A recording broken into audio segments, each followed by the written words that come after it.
Welcome to जजा academy Lahore. आज हम डिस्कस करेंगे आईसीएस पार्ट 2 के चैप्टर नंबर 10 इनपुट आउटपुट के इंपॉर्टेंट शॉर्ट क्वेश्चंस को। स्टार्ट करते हैं क्वेश्चन नंबर 1 से। Define standard output. आउटपुट कहते हैं any information that we get from computer, और स्टैंडर्ड आउटपुट वो आउटपुट होती है जो कंप्यूटर के मॉनिटर पर डिस्प्ले होती है, उसे कहते हैं स्टैंडर्ड आउटपुट। आउटपुट लेने के लिए डिफरेंट डिवाइसेस अवेलेबल हैं, लेकिन ऐसी आउटपुट जो मॉनिटर पर डिस्प्ले होती है उस आउटपुट को कहते हैं standard output. List some important functions for output. Output को मॉनिटर पर डिस्प्ले करवाने के लिए जो फंक्शंस यूज होते हैं सी लैंग्वेज में वो है printf, puts यानी पुट स्ट्रिंग और put character. What is the use of printf function? Printf function is used to display output on the monitor. Standard output को डिस्प्ले करवाने के लिए printf का फंक्शन यूज होता है C लैंग्वेज में। It can display text, constants और values of variables on screen in specified format. और वो कौन सा specified format होता है जो हम printf के फंक्शन में प्रोवाइड करते हैं। For example, ये printf का फंक्शन है, इसमें दो पार्ट्स हैं। पहला पार्ट इन्वर्टेड कॉमास के अंदर लिखा है जिसे कहते हैं फॉर्मेट स्ट्रिंग। उसके बाद कॉमा के बाद हम यहाँ पर आर्ग्यूमेंट लिस्ट डिफरेंट वेरिएबल्स जिनकी वैल्यूज को हमने डिस्प्ले करवाना होता है, कॉमा के बाद उन वेरिएबल्स की लिस्ट आती है। इस एग्जाम्पल में सिर्फ एक वेरिएबल है I।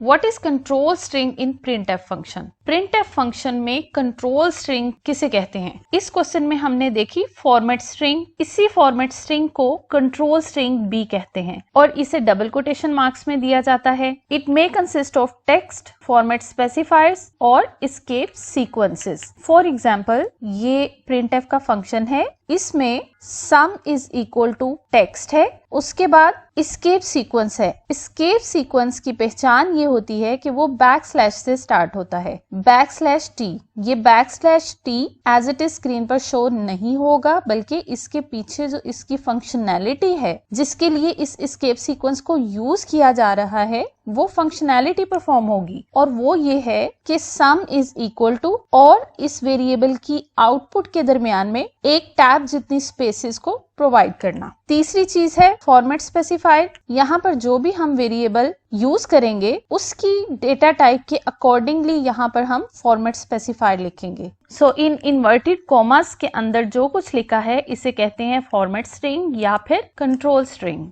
Define format specifier with example. Format specifiers specify the format according to which values will be read and displayed. जैसे कि अगर हमने इंटीजर वेरिएबल्स की वैल्यू को स्क्रीन पर प्रिंट करवाना हो तो हम मॉडुलस d यूज करते हैं, जैसा कि अभी हमने इस एग्जाम्पल में किया। s एक इंटीजर वेरिएबल है, इसलिए इसकी फॉर्मेट स्पेसिफायर यूज हुआ है मॉडुलस d। इसी तरह अगर फ्लोट डेटा टाइप के वेरिएबल की आउटपुट को डिस्प्ले करवाना हो तो modulus f format specifier use करेंगे, और कैरेक्टर टाइप की आउटपुट शो करवाने के लिए मॉडुलस c यूज करेंगे। List out 4 types of format specifiers. Modulus d for integer, modulus c for character, modulus f for float and modulus s for string. Next question is, what is the use of field width specifier? The number of columns used to display a value on screen is called field width. जितने number of digits या letters screen पर print होते हैं उनमें से हर एक digit या letter एक column को represent करता है। For example, मैं print करवाती हूँ 4 2 3 1। अब देखें इस वैल्यू को डिस्प्ले करवाने के लिए कितने नंबर ऑफ कॉलम्स यूज हुए हैं? 1 2 3 4। जितने डिजिट्स हैं उतने ही कॉलम्स यूज हुए हैं। इसका मतलब field width for this output is 4।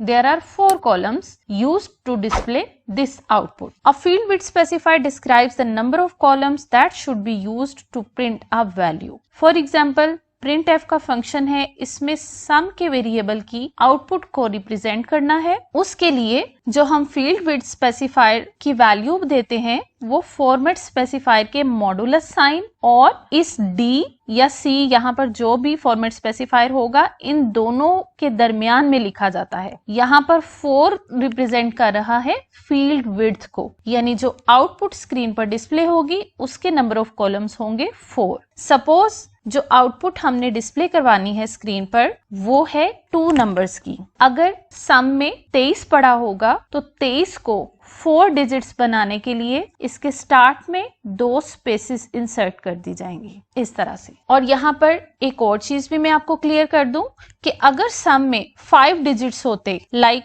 4 2 3 1 5, लेकिन यहाँ पर फील्ड विड्थ में लिखा होता 4, तो ऐसा पॉसिबल नहीं है कि सम की वैल्यू में से किसी डिजिट को डिस्कार्ड कर दिया जाए। ऐसी सूरत में सम की जो डिफॉल्ट वैल्यू होगी वही आउटपुट स्क्रीन पर डिस्प्ले होगी। Okay, next question, what is an escape sequence, give example. Escape sequences string को फॉर्मेट करने के लिए, मॉडिफाई करने के लिए यूज होते हैं। जैसा कि मैंने थोड़ी देर पहले आपको क्वेश्चन में बताया कि ये बैकस्लैश से स्टार्ट होता है और डिफरेंट एस्केप सीक्वेंसेस यूज होते हैं डिफरेंट टाइप की फंक्शनैलिटी को परफॉर्म करने के लिए। लाइक अगर हमने कर्सर को नेक्स्ट लाइन में मूव करना हो उसके लिए एस्केप सीक्वेंस होता है \n। इसी तरह अगर हमने टैब इंसर्ट करना हो वैल्यूज के दरमियान में तो फिर \t यूज होता है। मिसाल के तौर पर ये printf का फंक्शन है, इसमें वेलकम के बाद \n है। इसका मतलब ये है कि स्क्रीन पर वेलकम प्रिंट होने के बाद कर्सर को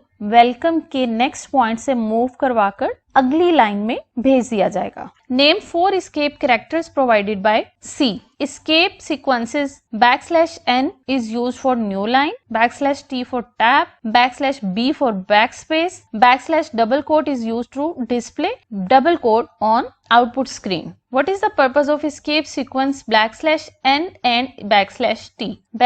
\n for new line and \t for tab. Define standard input, जिस तरह से स्टैंडर्ड आउटपुट जो मॉनिटर होता है उसकी स्क्रीन पर डिस्प्ले करवाई जाती है, बिल्कुल इसी तरह स्टैंडर्ड इनपुट वो इनपुट होती है जो कीबोर्ड के जरिए से कंप्यूटर में इंसर्ट की जाती है। Although there are many ways to give input to the computer, लेकिन जब हम कीबोर्ड से इनपुट देते हैं कंप्यूटर को, उस इनपुट को कहते हैं standard input. List some input functions in C language. Scanf का फंक्शन यूज होता है, गेट्स का फंक्शन और गेट्स ई का function. What is the use of scanf function? Also write its syntax. The scanf function is used to get input from the user. जब हमने यूजर से कोई इनपुट लेनी होती है तब हम सी के प्रोग्राम में यूज करते हैं स्कैनएफ के फंक्शन को। The input is stored in a variable, और स्कैनएफ के फंक्शन में हम किसी न किसी वेरिएबल के अंदर वैल्यू को कलेक्ट कर रहे होते हैं। इसका सिंटैक्स है स्कैनएफ, उसके बाद इसकी पैरेंथेसिस में लिखते हैं सबसे पहले इसकी फॉर्मेट स्ट्रिंग को, फिर कॉमा के बाद एम्परसेंड सिंबल के साथ लिस्ट ऑफ वेरिएबल्स को। Why the ampersand symbol is used in scanf function? Ampersand symbol refers to the memory location of the variable in which the input is stored. जब हम scanf function को use करते हुए किसी variable में value लेते हैं, उस वेरिएबल की जो मेमोरी लोकेशन होती है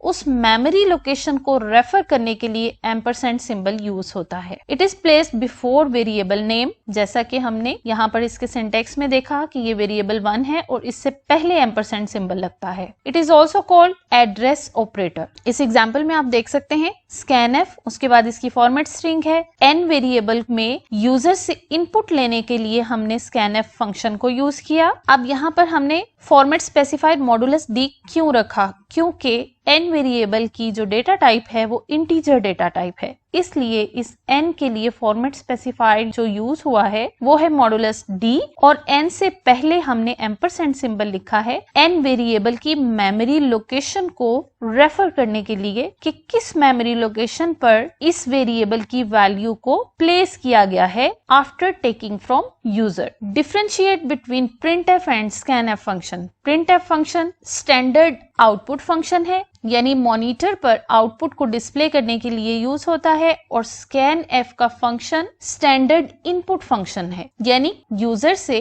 कीबोर्ड के थ्रू इनपुट लेने के लिए हम जो फंक्शन यूज करते हैं उसे कहते हैं scanf function. Next question is differentiate between gets and gets e function. इस टॉपिक पर मैंने एक लेक्चर डिलीवर किया हुआ है जिसका लिंक आई बटन में भी आपको अवेलेबल होगा और एंड स्क्रीन पर भी गिवन होगा, उसे आप लाजमी देखिएगा। उसमें मैंने सी के प्रोग्राम को यूज करते हुए दोनों फंक्शंस में डिफरेंस को प्रैक्टिकली करके दिखाया है। यहाँ पर हम इसे ब्रीफली दोबारा डिस्कस कर लेते हैं। गेट्स में GET stands for get and CH for character, means get character, और यहाँ पर get character E for echo. Echo कहते हैं किसी आवाज के पलटकर आने को। पहले हम इन दोनों फंक्शंस के पर्पस को देखते हैं, उसके बाद हम इनके डिफरेंस की बात करते हैं। दोनों फंक्शंस यूज होते हैं सिंगल कैरेक्टर को यूजर से गेट करने के लिए, यानी इनपुट लेने के लिए। डिफरेंस इनमें ये होता है कि जो इनपुट कैरेक्टर हम गेट के फंक्शन के जरिए यूजर से लेते हैं वो स्क्रीन पर इको नहीं होता, यानी स्क्रीन पर return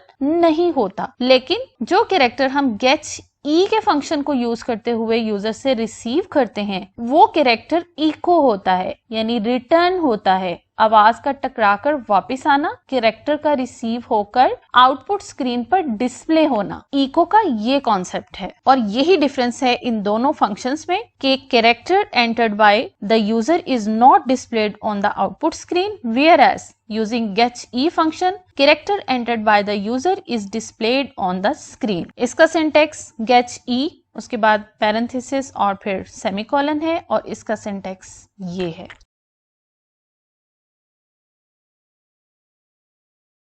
Thank you for watching. For more computer science lectures and other informative videos, subscribe to my channel.